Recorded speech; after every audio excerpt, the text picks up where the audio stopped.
finals. I mean, Tomoya talked about it. He was like, hey, when I pick my team, very confident there with their death run ability. Want to see what they do in the elimination race during World Run, but doing incredibly well so far at Sky Station. That's going to be a confidence booster, because if you can get the Silver Llama there and you're confident in your ability on the World Run, you're set.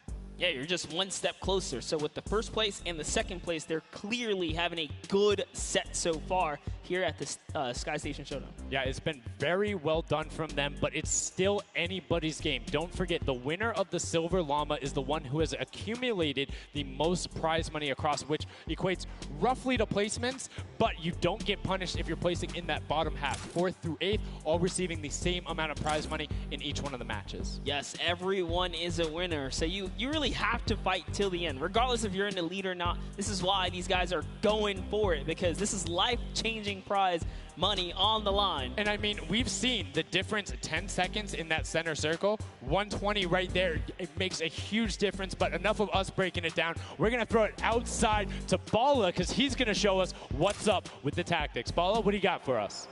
I'm out here at the Fan Festival, and I don't have a bandwagon here, but maybe after this set I'll have to hop on somewhere with Monster. We got a ton of awesome action. I've been watching it, and I have to show you guys what went down in that first and second games. It was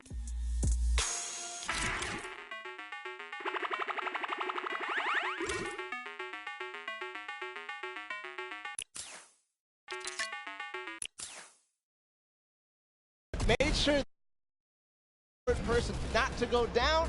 You see there, Hand of Blood and his teammates all backing up. He's going to have an engagement on the side. These sword fights are really easy for him to just mow it down, but immediately as he realizes his teammates are up on the point, about to get up, about to push the ramps, he comes up from the side, slices and dices, but meanwhile, they ended up falling down the leaderboard. If you look at right now where they're at, they're only in second place. Fishman was ahead of them.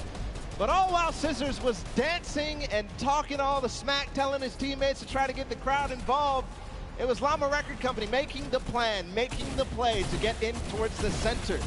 Absolutely amazing.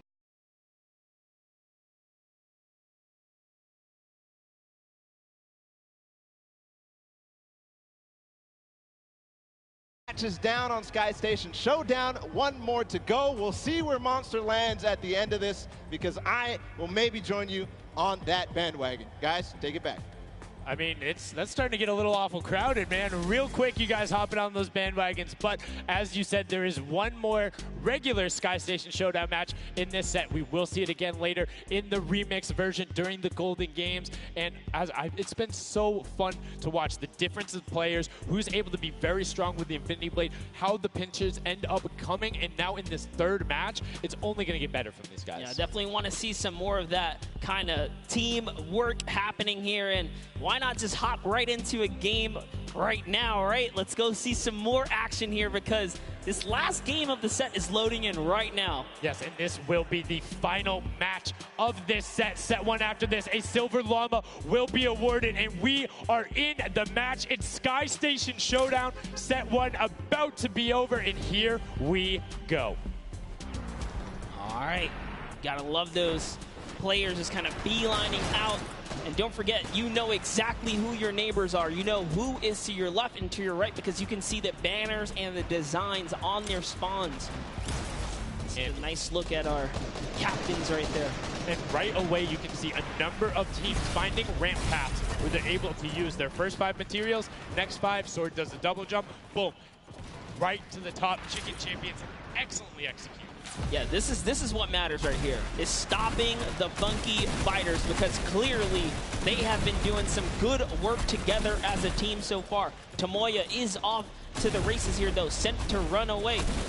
Can the Sunshine Soldiers come back? Can the Cuddle Crew make a big appearance for themselves? Because they can really shake it up here. It can go any which way depending on who has the most victories, really, in the best placement. Yeah, so currently you will see the fact that they're able to be pushed off right there.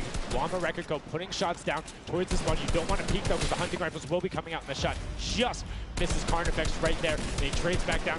Ninja firing it off, but gets pushed out by Raven's Revenge right there. Yeah, Carnifex having a tough time kind of listening in there. Carnifex was sniped from the side. Now we have Taldak here jumping right in from the Little Whip Warriors. He's going toe-to-toe. Gotaga's down and out. So, if I'm the Llama Record Company, and I know I've won a match, and then I did okay in the last one. They were in fourth, so they were there. They were close. Funky Fighters have a win in a second place. Do you send somebody to just hard deny the Funky Fighters the entire time? You don't get the Silver Llama if you don't, right? If the Funky Fighters finish above you, they're going to be finished off. Do you think they can spare somebody to do that, though? Because it's better off to deny them than it is to push up the top. Yeah, but the problem is then, the Little Whip Warriors have been so consistent, you literally allowed them to snipe the competition because you over-focus. So I think the play here is play your game, and if anything, stay away from them. Let the rest of the server do that, gritty work for you and dominate the other side. Take that victory. There you go. I like to hear it, Monster. That's fantastic analysis. That's why we keep you around. The breakdown and making sure you challenge the initial opinion there as the Ravens Revenge are able to get on the top and in a fantastic spot of control right now, building up a 40-point lead. Yeah, even Gotaga's team is still in this. They've been doing relatively well so far. Here it is. He just kind of goes toe-to-toe and Ninja strikes him right down. Oh, but hey, his teammate comes on in, Ravens Revenge. Who is that? Magma comes right up to the top. And give you guys a little fun fact about Magma. He's from Australia. He started playing in Fortnite Season 2. His favorite aspect of creative mode is actually speedrunning. Always finds new ways to kind of play the game. I mean, good on him, man. I get incredibly frustrated by that, but then watching these guys do the speed runs and how quickly they go through and how efficiently, it just reminds me why we're up here talking about it and watching them do this creative madness as Scissors cuts through the competition, goes straight up to delay and right back down. Cuddle Crew not quite able to get him. It goes up again, so right now just denying the Cuddle Crew the points, but we talked about how we want to see more from them right now, pushing into the top 3. Yes, the Cuddle Crew, come on, make a big appearance. Every game is worth so much. You, at the very least, want to be up in that top 4 contention so that you can take a little bit more home with you. Here it is, Ninja. Disengages, actually just takes down Magma. And hey, I like the strat here. He says, you know what, I got low health, let's just get back on this respawn wagon. Doesn't even give anyone the satisfaction of stealing the siphon. I was about to say, no siphon, no materials, quick reset, knows he can get out there, was basically in his spawn anyway. That is the type of competitive edge Ninja always looks to give himself. I love that. That was like 200 IQ low-key right there. It was very well played. But back to Gotaga and Hand of Blood here in the same shot. Hand of Blood he can't do much. He knows there's a team up there. Waits for his entire squad to go up the ramp and then hops right to the top. But now back to Gotaga, who's on this point by himself. He wants to kind of bait him into the close. Can he get the hit? And he does. Taldak goes right down, straight to the top. That was sick, using the jump right as the animation had started to make sure he clipped him from the bottom, dodges the Funky Fresh Fighter out. Gotaga now getting pinched from the side. 3 of the Funky Fresh Fighters up there doing everything they can, and the shots will come out. Trying to find it, and Dracius is coming back up to try and get some defense there for Gotaga, instead just going to disengage. And it's actually prime movement right there as well. You just see him baiting and switching, going back and forth, trying to get in there, see if he can kind of sneak in and get some extra damage. And here it is, someone's in front of him. He only needs 2 swipes. He goes down, he gets the siphon.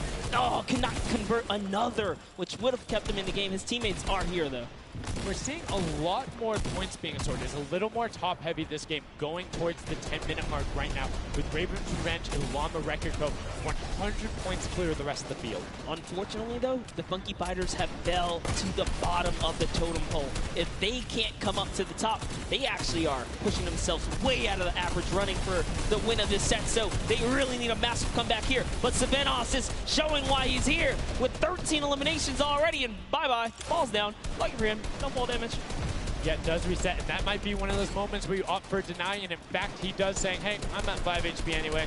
I'll see you in a bit. I gotta respawn. Smart play for him. Sunshine Soldiers having a spot to themselves as well right now. Not quite sure who they pushed out here, but the impulse are flying overhead.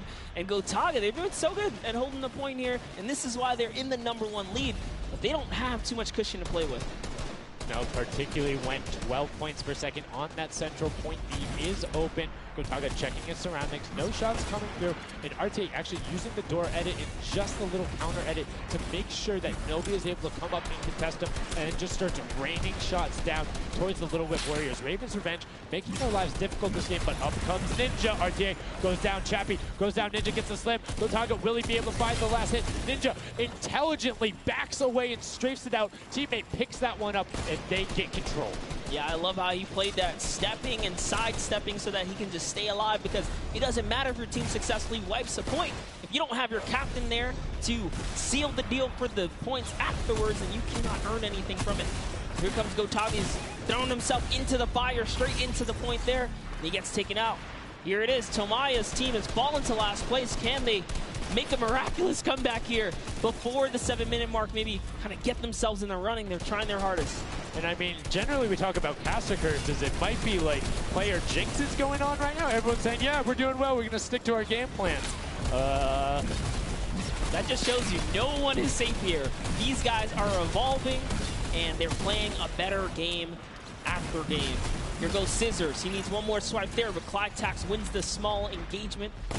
And Clytax has been fragging out. He's been playing so incredibly well, being aggressive, getting in players' faces, and doing it all with that rare tag. But he's been consistently highest up there in terms of the elim. You see Porto trying to get some pressure down, but good defensive building there from Kororo.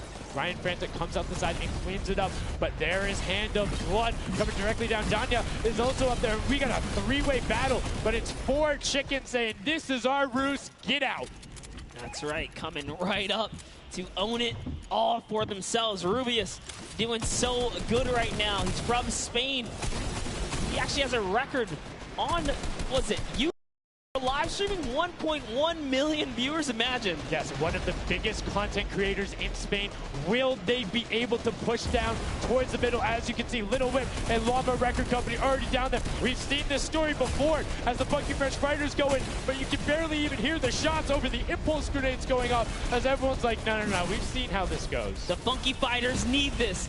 The Llama Record Company need this. So many of these guys, it's riding on this game right here. They have to get as many points as possible. But even with the 12-point one, we haven't seen a lead like this from Gotaga and crew. They are nearly 300 points clear of the next team. Nobody else is contesting there. The Cuddle Crew has now been able to catch up a little bit, but they both just established control in their top zones, and Cuddle Crew won't pass Raven's Revenge by just sticking with 3 points. They're in a fantastic spot to win this match. Yeah, they've actually been very consistent as well, right? They've been doing okay in that top 4, just doing a pretty good job at staying relevant after all of these rounds. So if Gotaga's team takes this, we actually don't know who can take the set right now. It's actually that close right here. Little Whip Warriors have kind of fallen down a bit here, but Funky Fighters clearly in last place is not good. And now, right now, you can see Tomoya coming in, doing everything he can to knock it down. Carnifex challenging as best he can, and Lachlan is just hanging out inside the cone. Lachlan's doing a great job here. He's just kind of hiding, loving the low profile kind of position and take here on the point. He goes hidden, but hey, he has to come out now and defend themselves. It's 3 chickens who surround him and take down that Cuddle Bear.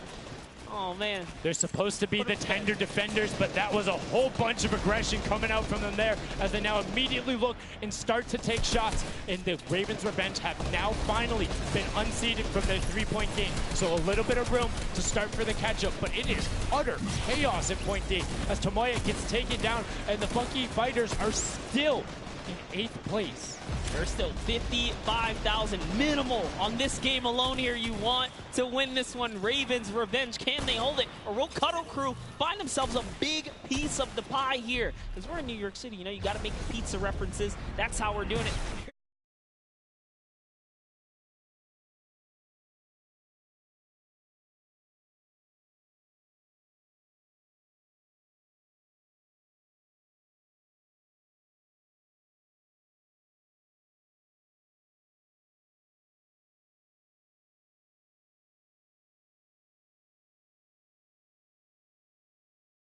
But now Gotaga goes up right around the back, able to pick up the elim, and control is rested. This is scary because the Cuddle Crew is also getting points right now. So yes, they're getting a lead, but the Cuddle Crew is keeping up and keeping it very close. They're keeping it very close. This